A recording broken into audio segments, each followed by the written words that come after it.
जब हम तुम एक ही बराबर के हो गए और संसार को अब कोई नाटक दिखाना है हमें, तो हम तुम वैसे ही स्वांग करेंगे ना। अगर चतुर खिलाड़ी हैं तो सनक सनंदन सनातन सनत कुमार भगवान के अवतार हैं।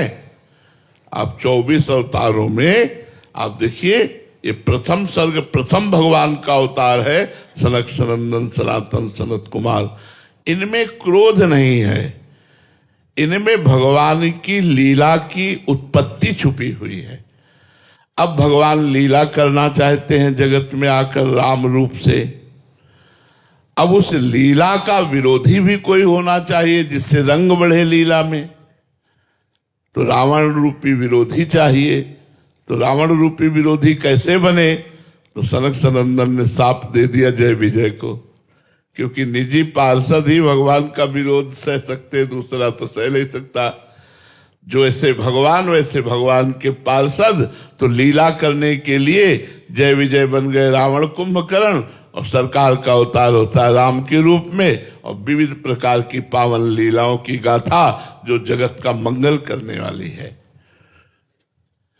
नारद आदि महापुरुष सनकादि महापुरुषों में न काम है, न क्रोध है, न लोभ है, न मोह है, न मद है, न मत्सर है।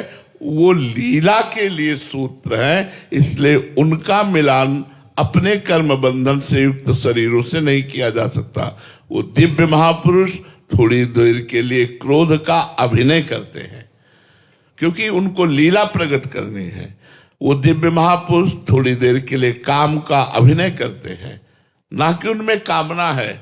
इसलिए जो सिद्ध महापुरुष भगवान को प्राप्त हो गए हैं, हम इसीलिए उनको समझ नहीं पाते, क्योंकि उनकी बाह्य चेष्टा जन साधारण जैसी रहती है।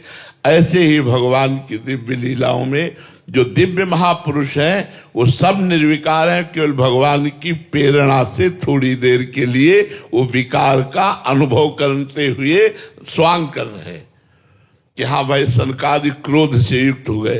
जो निरंतर ब्रह्मानंद में मग्न, वहां क्रोध कहाँ? जो अद्वैत निष्ठा ब्रह्म को प्राप्त हो गए हैं, तो द्वैत के बिना क्रोध कहाँ आ सकता है? तो ये बातें समझनी है।